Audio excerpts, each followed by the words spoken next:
Muito bem, alunos do nono ano. Aqui nós vamos para a última aula, encerrando aqui o capítulo do livro Genética e Hereditariedade. Vamos para os últimos tópicos do livro. E eu gosto muito desses últimos tópicos porque eles são bem práticos, né? São bem contextualizados. Eles falam mais, por exemplo, dos seres humanos. São tópicos que relacionam mais com as nossas vivências e dão exemplos claros que podem ser colocados na vida dos seres humanos e no contexto em que a gente vive, né?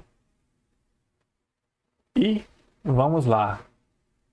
Aqui ele conta no tópico que o Mendel ele cultivou gerações de ervilhas, né? E ele fez vários cruzamentos nessas ervilhas, né? Eu trabalhei isso com vocês. Ele analisou a característica dos descendentes. Uma ervilha nascia amarela, outro nascia verde, uma lisa, uma rugosa, uma planta alta, uma planta baixa e por aí vai. Nós, seres humanos, como eu já expliquei para vocês, nós também estamos sujeitos a essas variações de características e dependência da genética, né, e dos genes doados pelos pais para determinar nossas características. Nós não nascemos de forma aleatória. A gente precisa de pais, né, uma mãe e um pai, um macho e uma fêmea. E no cruzamento do macho e a fêmea, há a troca de gametas. Esses gametas possuem um material genético que é o DNA. Esse DNA contém genes. E a combinação desses genes vai formar um indivíduo. Simples, né, pessoal? A combinação dos genes vai formar um indivíduo, genes do pai e da mãe. Se a gente for analisar a característica do pai, do avô, bisavô, bisavó e por aí vai ser permitido tirar conclusões dessas características. A gente consegue perceber certas características que apresentam padrões. Como, por exemplo, ele deu aqui no exemplo aqui ao lado do livro. Vamos ver, ó, aqui ele botou aqui, ó, sardas presentes. E aqui sardas ausentes. Vamos imaginar que na família dessa moça aqui tenha 7 gerações em que se apresente sardas, né? O tataravô, bisavô, a avó, a mãe apresentam essa característica, né? A gente consegue ver, analisar que geneticamente a família dela está ligada a essa característica, né? Por isso que parentes foram transmitindo, ó, indivíduos foram transmitindo para seus descendentes essa característica, né? Eles possuem genes nos seus cromossomos, né?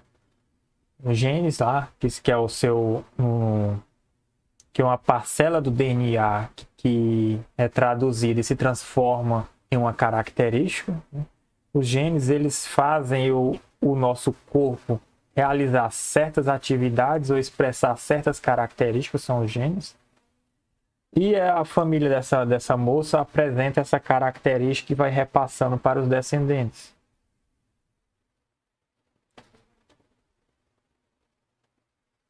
E nós trabalhamos, por exemplo, a questão do dominante, do recessivo. Aqui ele deu o exemplo que a presença ou ausência de sardas, aqui, ó, considere, por exemplo, a presença ou ausência de sardas, representemos o alelo dominante por S e o recessivo por S. Quanto à característica, nota-se que o genótipo SS condiciona o fenótipo sardas presentes. O genótipo SS, Szão, Szinho, né? A gente fala SS porque é o nome que a gente deu, mas eu vou começar a falar com vocês, né? Para você que vocês ainda estão se habituando, Szão, Szinho. Vai chegar uma hora que eu vou falar já Szinho, Szinho, Szão, Szinho, sem explicar que é SS, que é AA, que é BB, né? Eu estou falando SS já para vocês ainda se acostumarem, mas futuramente eu vou falar Szão, Szinho, Szinho, Szinho e por aí vai. Mas vamos lá. O recessivo Szinho precisa de 2. Se tiver um dominante, vai expressar o dominante. O recessivo ele só é expresso se tiver apenas recessivo.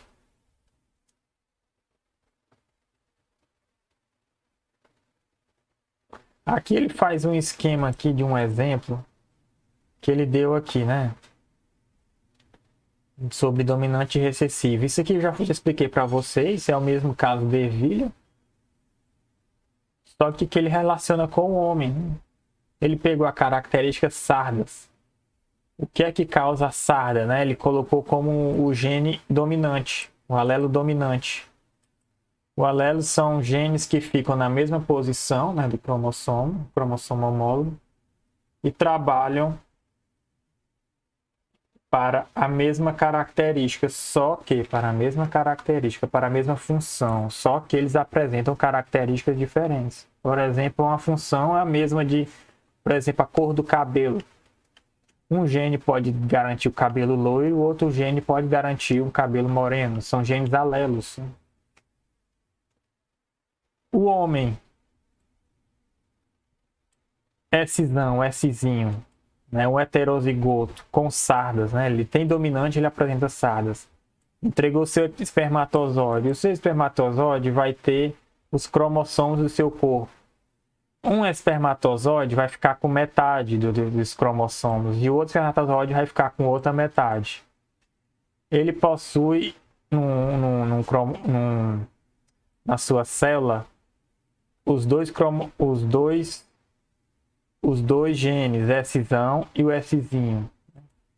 Um cromossomo que tem o Szinho vai para um espermatozoide.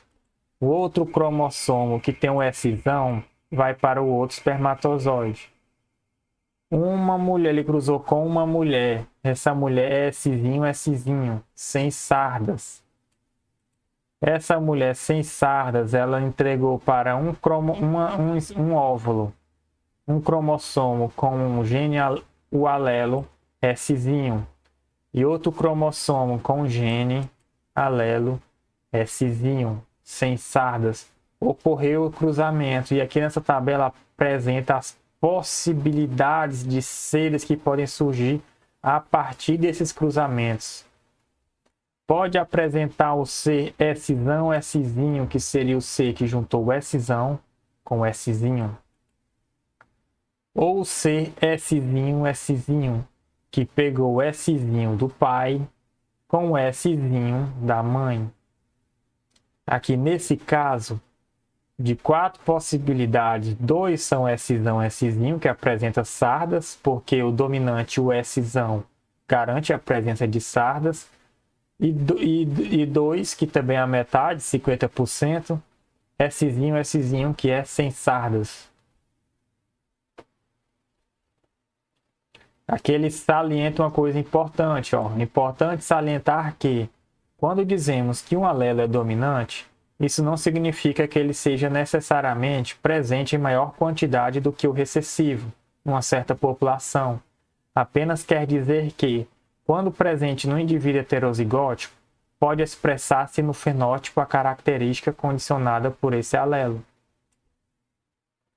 O dominante não quer dizer que ele vai existir maior quantidade, é só que ele vai ser dominante quando ele aparecer. Se tiver um recessivo ao lado dele, ele vai ser, digamos assim, entre aspas, mais forte que o recessivo. Esse ser vai apresentar a característica do dominante, não do gene recessivo.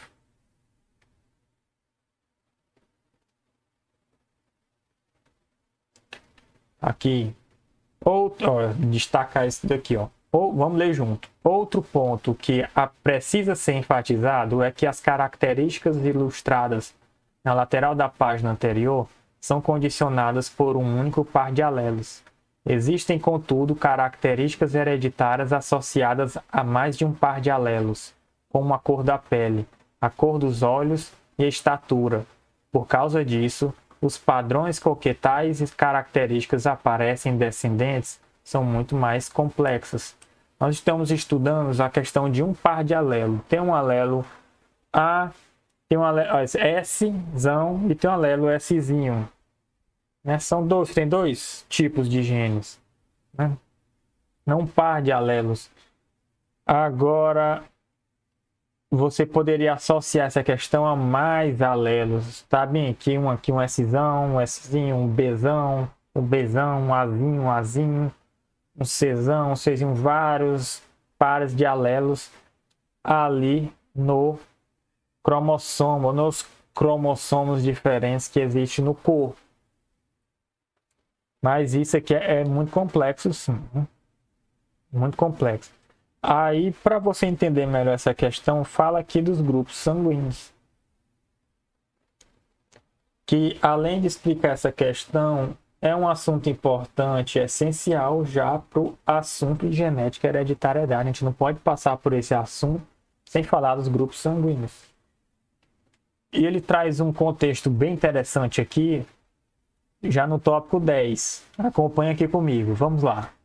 Há situações em que uma pessoa perde muito sangue, em acidente, em cirurgia, etc., e necessita de uma transfusão de sangue, ou seja, precisa receber sangue proveniente de outra pessoa. Antes, porém, de realizar-se uma transfusão, devem ser feitos vários testes com o sangue do doador. Neles, além de se verificar a presença de agentes causadores de doenças, vírus, bactérias, etc., também se avalia se o sangue do doador é compatível com o do receptor. Caso não haja compatibilidade, o sangue não pode ser usado no receptor, pois provocaria rejeição até a morte. Ou seja, antes de doar sangue, você tem que ver se o sangue é compatível, né? O sangue do doador é compatível com o sangue do receptor. Aí ele faz um questionamento aqui, ó. Você já ouviu falar em grupos sanguíneos? Em expressões como A positivo e O negativo? Essas expressões têm a ver justamente com o tipo de sangue e a possibilidade de usá-lo ou não numa transfusão. O sangue de um indivíduo pode ser classificado de acordo com dois critérios complementares, o sistema RH e o sistema ABO. Vale frisar que essa classificação é parcial, pois outros sistemas também existem. Os principais sistemas que a gente estuda é o sistema RH e o sistema ABO. Tem outros? Tem. Por exemplo, no ensino médio, a gente estuda, além desses dois, apenas o sistema MN e só. No ensino médio, a gente praticamente não vê outro tipo de sistema. Isso é uma questão muito específica, isso é uma questão que queira ser muito inovadora, mas fica por aí mesmo, nesses três sistemas. Aqui nós vamos estudar esses dois, o ABO e o RH. O RH é o que a gente chama de positivo e negativo, né? O RH, quando dá negativo, é RH negativo.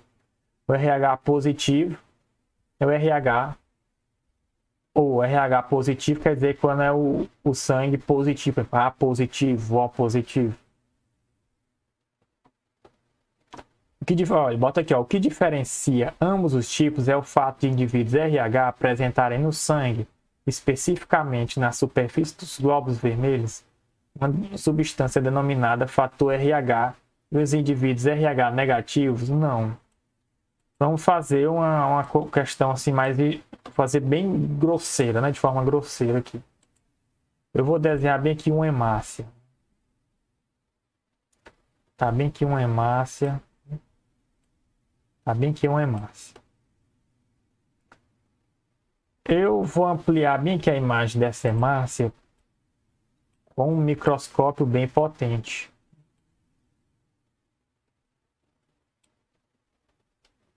Na membrana plasmática dessa hemácia,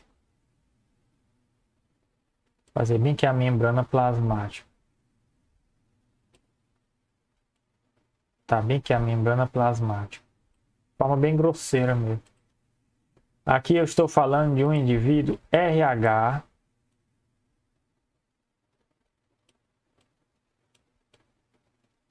positivo. Na membrana plasmática desse indivíduo, tem algumas proteínas aqui. Vamos botar dessa forma. Desse formato aqui.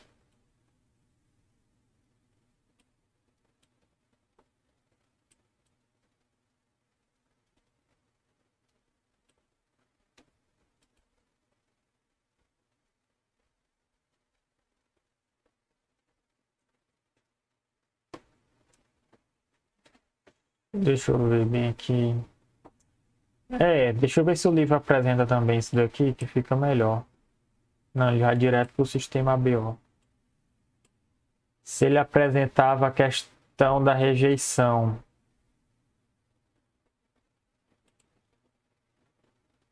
Porque teria que entender melhor o sistema imunológico, né? Como vocês estão a par.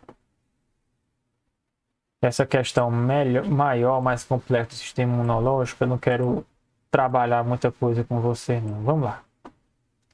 O sistema RH ele possui, vamos dizer aqui, glicoproteínas, né? Glicídios e proteínas aqui na membrana plasmática.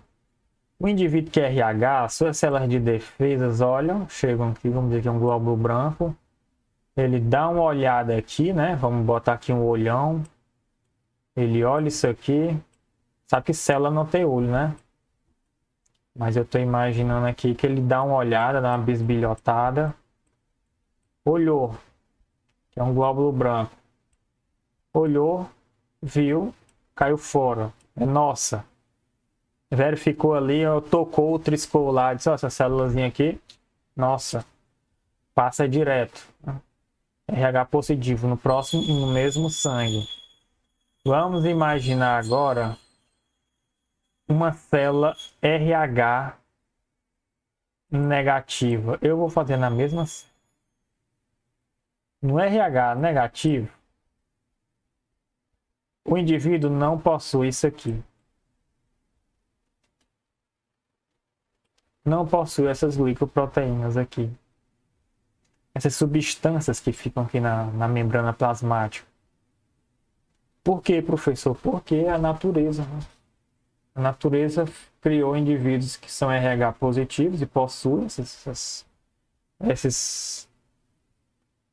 estruturas na membrana plasmática e criou os RHs negativos que não possuem. O glóbulo branco de uma pessoa RH negativo vem aqui e vê, olha, as minhas células do meu corpo não possuem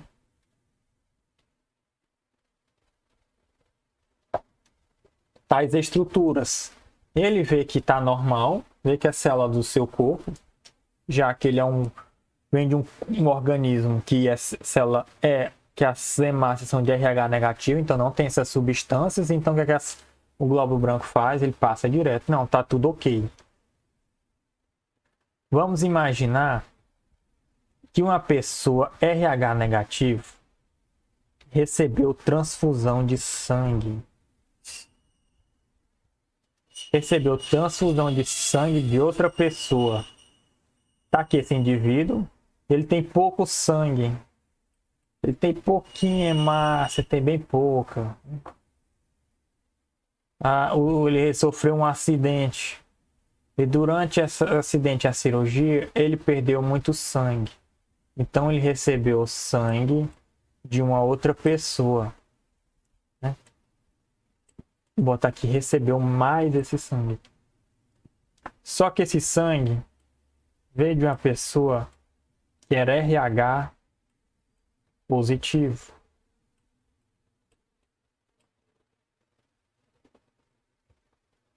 Foi o sangue dessa pessoa RH positivo. Recebeu lá na transfusão.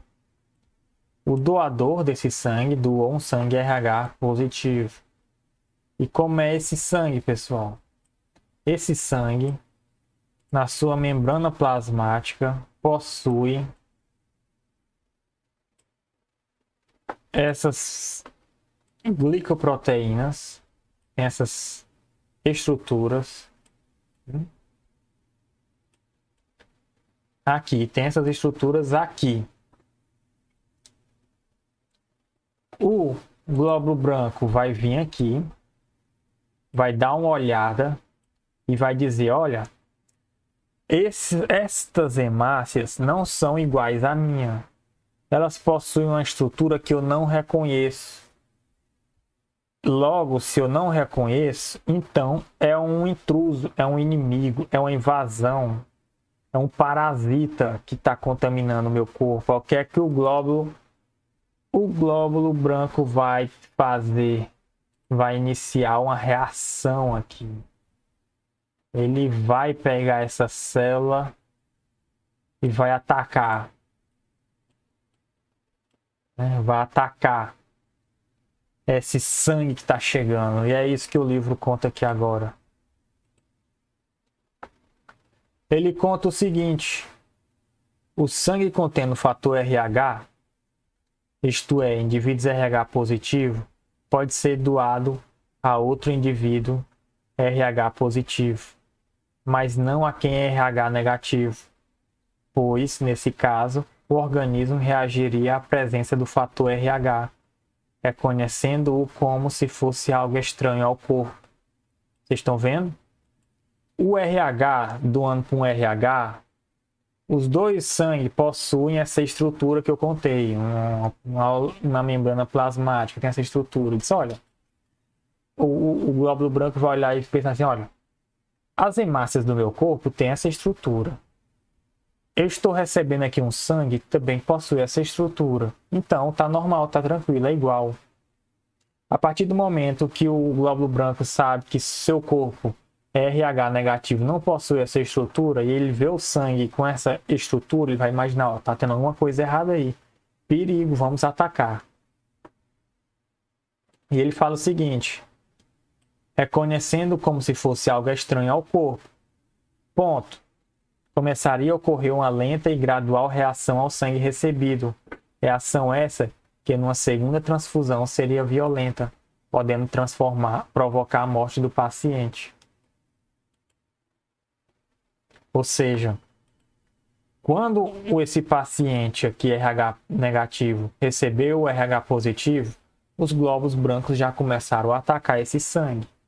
Começaram de forma gradual, lenta, que eles primeiro foram reconhecer o sangue, que esse sangue é de uma outra forma que não é que ele está habituado, que ele já tem conhecido, né? Já é natural do seu corpo. Se essa pessoa receber outra transfusão desse mesmo tipo de sangue, vai ter uma resposta violenta, vai formar coagulação gigantesca ali no seu corpo e essa pessoa vai entrar em óbito, vai morrer. É isso que acontece. E vamos lá. O sangue, aqui ó, o sangue RH, por sua vez, pode ser transfundido para pacientes RH positivo ou RH negativo, pois a ausência do fator RH não provoca reação de rejeição ao sangue recebido. Quem te viu aqui? O RH negativo ele não possui essas estruturas. E se um corpo que tem essas estruturas vê uma célula sem essa estrutura, ele vai ver assim, olha, eu tenho as estruturas. Chegou um sangue sem essas estruturas, sem essas glicoproteínas. O que é que eu vou fazer? Vou atacar? Não. Ele vai, não, pode vir. Pode chegar esse sangue aí, tá de boa. Eu tenho as estruturas mesmo e essas estão sem estruturas. Como é que o glóbulo branco vai perceber que é um intruso? O glóbulo branco ele precisa, por exemplo, de um antígeno, né? O chamado antígeno. Ele precisa desse antígeno e ele vai analisar esse antígeno, né? E a partir dessa análise ele vai dizer se é um intruso ou não. Se essa nova célula não possui um antígeno, não possui uma estrutura que diga, ó, isso aí é um intruso, precisa ser combatido.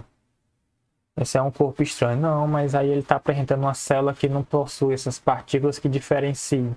Então, o negativo ele pode doar para o negativo e para o positivo. O positivo só pode doar para o positivo.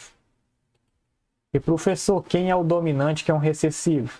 Aqui vai a resposta.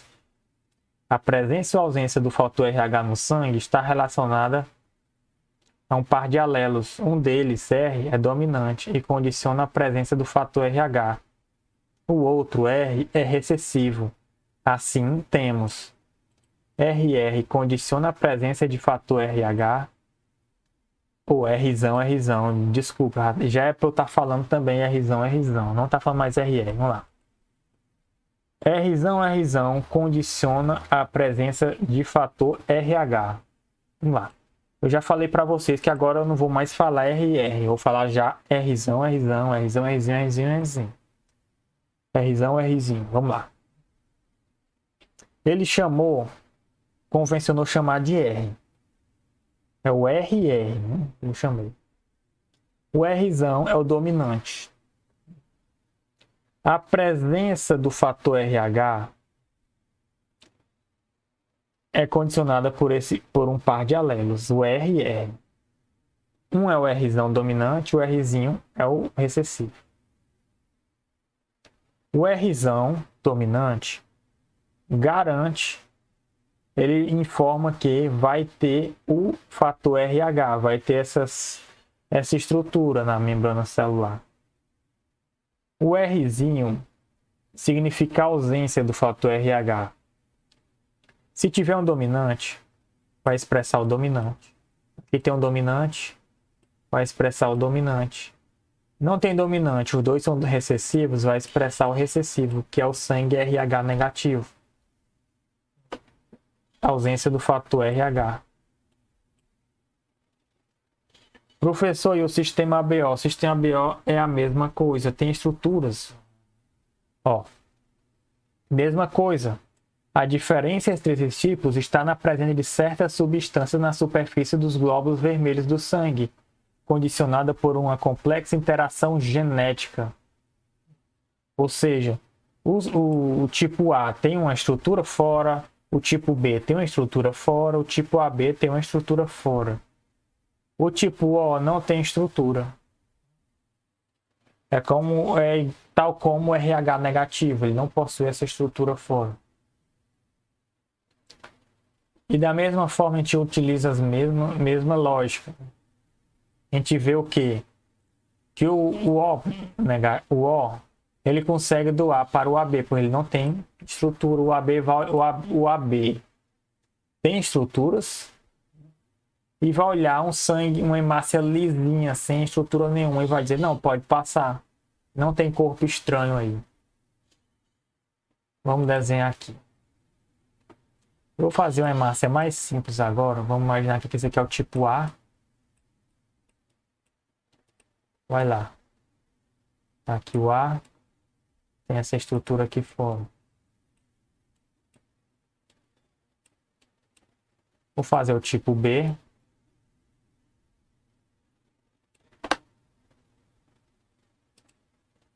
Tem mais ou menos uma estrutura assim. Ficou muito grande. Tem assim.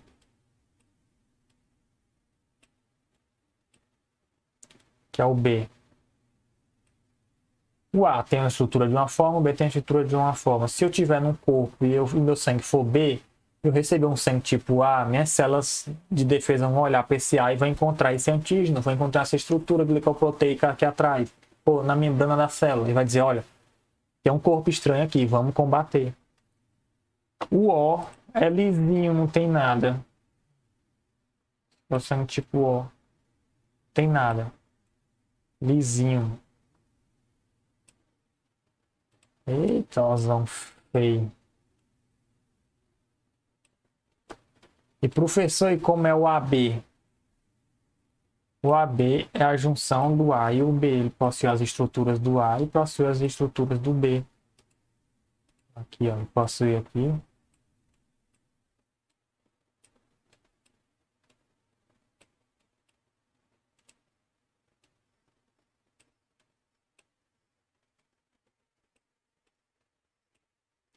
Aqui a estrutura do A, a estrutura do B, tem um sangue AB na mesma célula.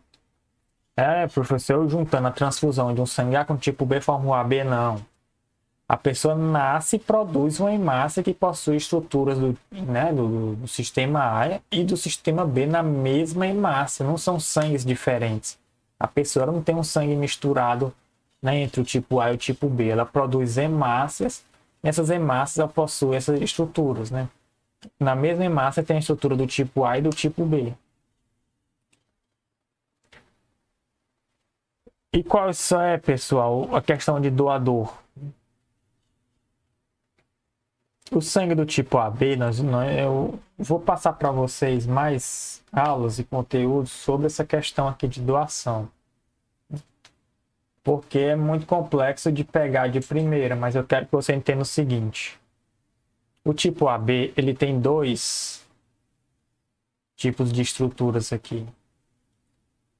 Se ele mandar para o A, o sangue do tipo A vai perceber essa estrutura aqui como estranha. Diz, olha, ataca essa célula, ataca esse sangue, essas células, e vai acabar correndo a coagulação e a morte. Se eu pegar do AB e correr a transfusão aqui para um tipo B, ele não vai reconhecer essa estrutura aqui, ó, que é a estrutura do tipo A, e vai atacar esse sangue, essas hemácias. Se o AB for correr a transfusão para do tipo O não vai reconhecer nenhuma dessas estruturas e vai atacar. E pode levar a pessoa a óbito. O O, ele pode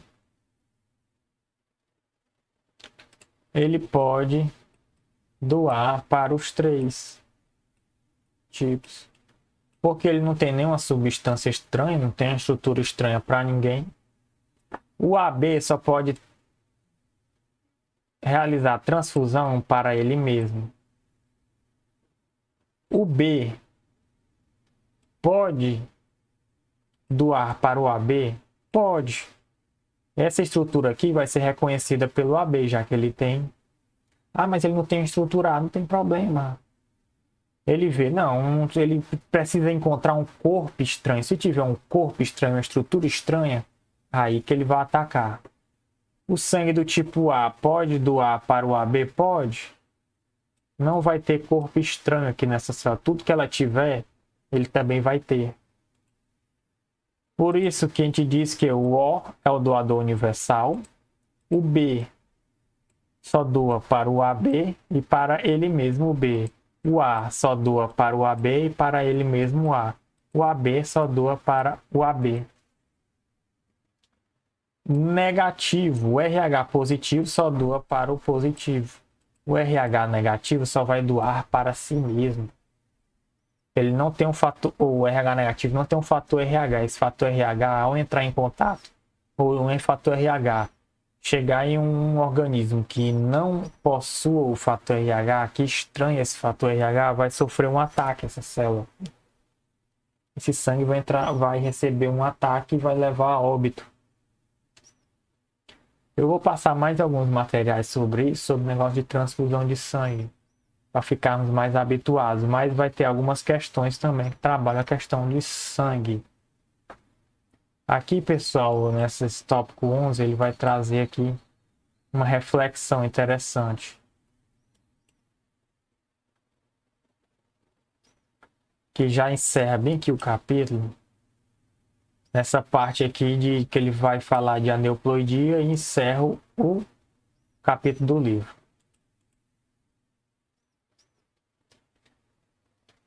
Foi que eu já falei isso aí com vocês, né? O ser humano aparece a características diferentes. Um gameta vai do pai e outro vai da mãe. Mas mesmo a gente tendo irmãos, sendo de mesmo pai e mesma mãe, eles nascem diferentes, porque há combinações genéticas, né? Os cromossomos, eles são jogados aleatoriamente, os genes são jogados aleatoriamente, lá os pares alelos são jogados aleatoriamente. Você não escolhe, eu quero mandar esse gene aqui, eu quero mandar o gene tal, eu quero mandar o cabelo loiro, eu quero mandar a cor da pele negra, eu quero botar o cabelo crespo, a cor da pele negra, um nariz mais fino e uma orelha menor, por exemplo. Não, o pai e a mãe não têm o poder de escolher desse jeito. Ele vai ter que aceitar que o processo é aleatório, o corpo vai enviar vários gametas, né? O homem vai mandar vários gametas, no nosso caso, o homem vai mandar vários e vários espermatozoides e a mulher vai mandar um óvulo. E ocorreu a fecundação entre um espermatozoide aleatório e esse óvulo aleatório da mulher, ela manda só um no caso. Geralmente é só um. E ela também não pôde escolher qual óvulo ela vai mandar e qual característica está dentro desse óvulo, né? E ocorrem combinações de características, por exemplo, o olho do pai, o olho da mãe, Às vezes o pai da criança não aprende a característica, mas o pai do pai da criança, o avô da criança aprende essa característica, mas o pai só tinha no seu DNA a característica do pai, que é o avô da criança, mas não expressava. Aqui ele fala de questão de gêmeos. Gêmeos idênticos, né? Gêmeos idênticos, que é o monozigóticos, e os gêmeos fraternos, que é o dizigóticos.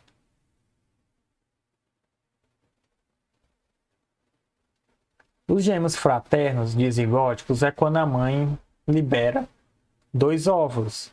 E esses 2 óvulos são fecundados. Vão formar 2 indivíduos diferentes. Agora, ocorre a formação no quadro A. A mãe liberou 2 óvulos. Esse óvulo foi fecundado pelo esse espermatozoide, formou o zigoto e formou essa garotinha loira aqui. Esse óvulo foi fecundado pelo espermatozoide, formou o zigoto e formou essa garotinha aqui do cabelo castanho aqui. Agora no quadro B, a mãe liberou um óvulo, foi fecundado por um espermatozoide, formou o zigoto, e durante essa formação do zigoto, ele se dividiu,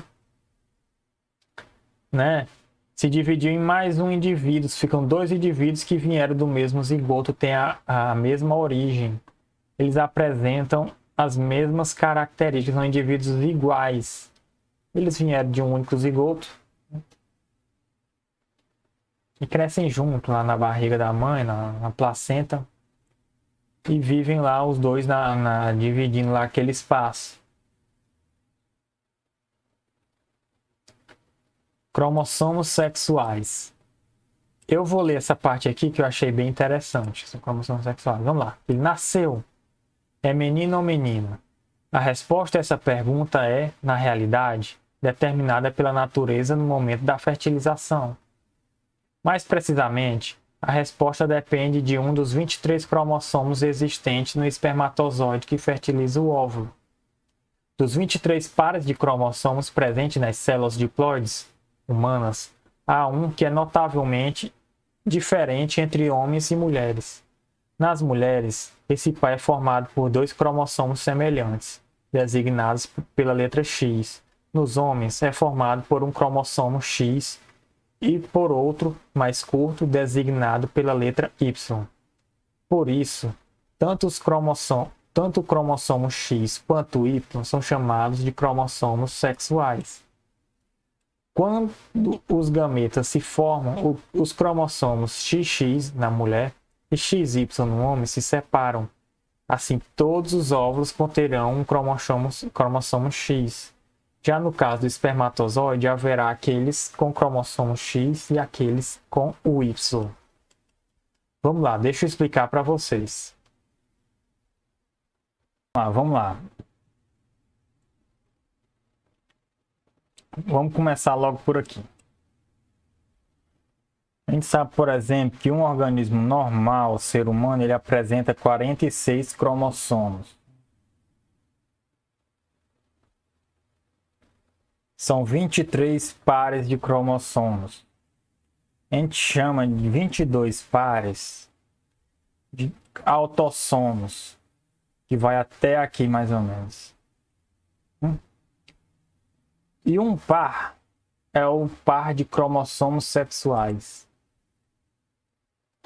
Ou seja, que ele fez aqui o cariótipo de um ser humano e ele conseguiu esses 23 pares. Ele chama 22 pares de cromossomos autossomos, né, que são os cromossomos mais que não são ligados à determinação do sexo. E um par de cromossomo é ligado ao sexo. Vamos imaginar aqui o seguinte aqui. Eu peguei uma célula do pai, o espermatozoide. E eu vou fazer dentro desse espermatozoide. Vou colocar que ele tem 40. Ele tem o pai. O pai tem 46 cromossomos. 23 pares. Ao formar o espermatozoide, ele formou um espermatozoide com 23 cromossomos. Já trabalhamos isso. A mãe, vou fazer aqui de vermelhinho, ela produz o óvulo. A mãe tem 46 cromossomos. Ao produzir o óvulo, ela produz um óvulo com 23 cromossomos.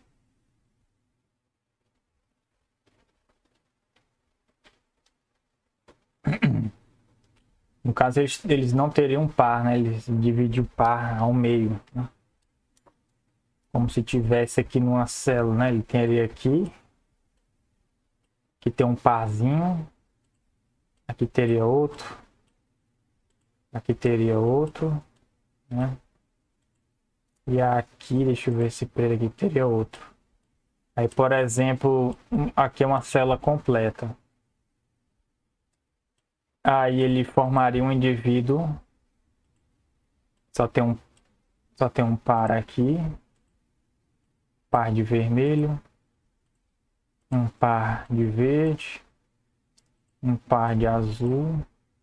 Um par de preto aqui, cinza. É a nova célula formada. Ou seja, que ele tinha um, dois. Ele tinha aqui quatro, né? Quatro pares.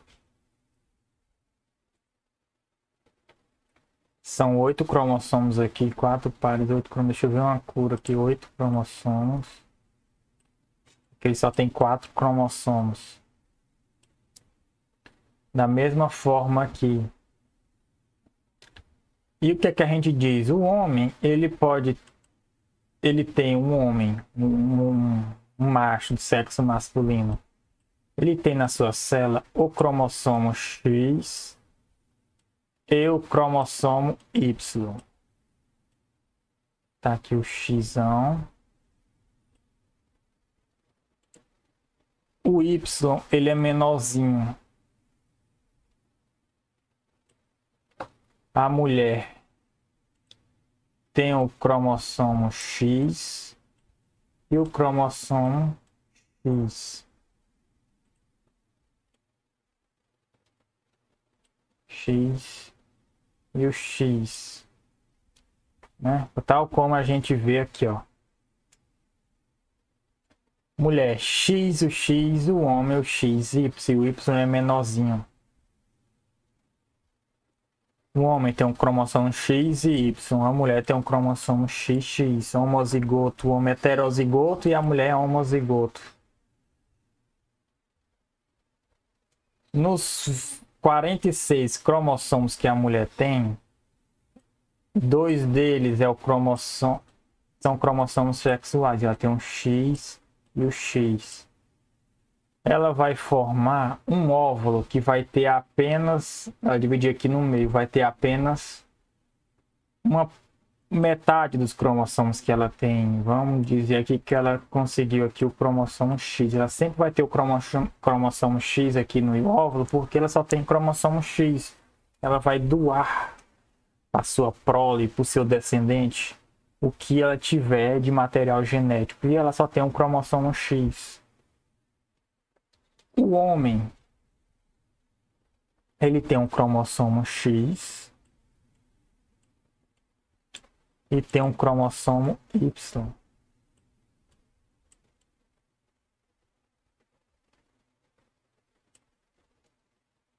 Não é? E o que é que acontece?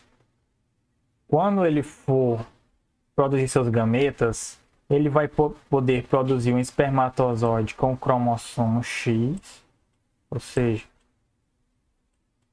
produzir um espermatozoide que vai ter o cromossomo X.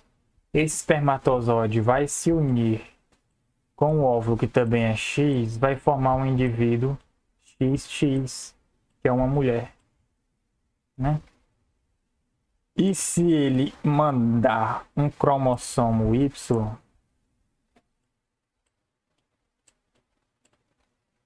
e ocorrer a fecundação, juntando um X e um Y, vai formar um indivíduo XY, que será um homem. E por aí vai. Vejam nesse quadro aqui. Nós vamos trabalhar mais isso nas avaliações, né, na prova e nas questões. Ou seja, quando você tem aqui, ó, no cruzamento, né, de seres humanos, você tem 50% de ser homem e 50% de ser mulher. Porque o espermatozoide ou ele vai garantir o X ou vai garantir o Y. E no final ele fala sobre as doenças hereditárias e a neuploidia, né? Doença hereditária. A fenilcetonúria, que é uma doença incapacidade de processar fenilanina. Fenilalanina.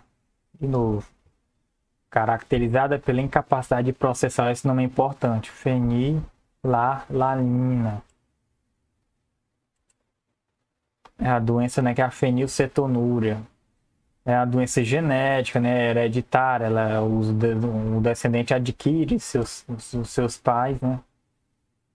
É adquirida por um alelo recessivo, o cromossomo 12 manifesta em indivíduos homozigotos recessivos, ou seja, recessivo só manifesta se for duplo recessivo, duplo homozigoto recessivo. Já nos primeiros meses de vida, você tem que saber se o bebê é portador dessa doença, né? E você já restringe a alimentação desse bebê, porque senão vai causar retardo mental.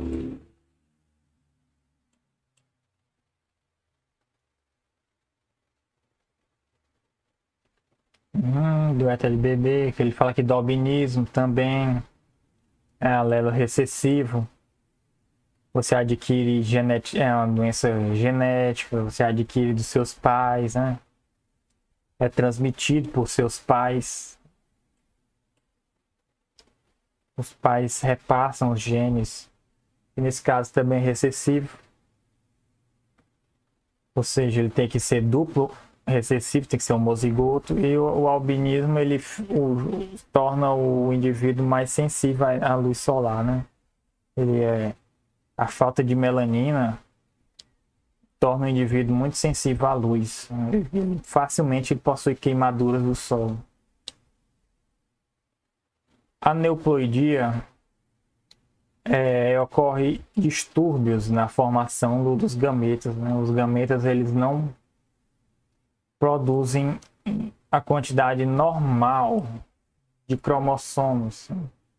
Às vezes vai um cromossomo a mais, às vezes vai um cromossomo a menos.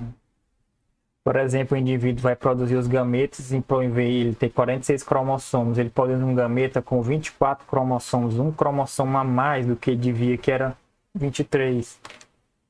Por exemplo, na síndrome de Down, o indivíduo que tem um cromossomo a mais no 21, ele tem a chamada trissomia.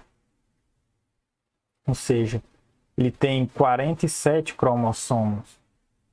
Ele tem um cromossomo a mais, que é o cromossomo 21.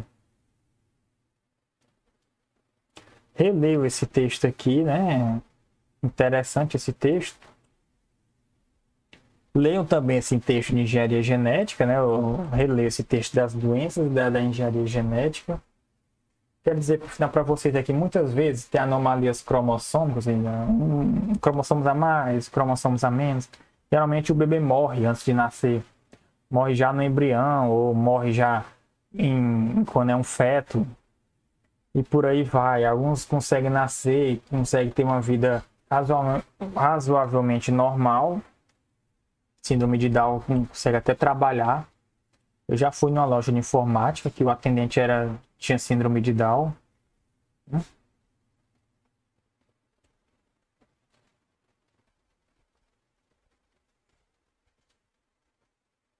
E é isso. A questão da doença genética. São transmissíveis, são genes que causam doença e são transmitidos pelas gerações. Leio esse texto aqui sobre a engenharia genética. Muito interessante. Vou enviar para vocês também alguns vídeos sobre engenharia genética, sobre a questão dos transgênicos.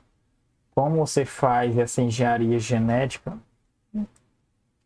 Como a biotecnologia utiliza essa engenharia genética para produzir produtos mais viáveis, né? Produzir insulina, gerar plantas mais resistentes e conseguir produtos, né, produtos mais satisfatórios, produzir espécies de plantas mais produtivas. Aqui ele falou do exemplo da insulina, né? Ele botou aqui numa bactéria o gene para produzir insulina. A bactéria se multiplica, se reproduz, né? E vai se, ao tempo que ela se reproduz, ela possui dentro do seu DNA o gene para produzir insulina. E ela vai realizando processos, né, de tradução desse DNA e vai criando a insulina idêntica à humana.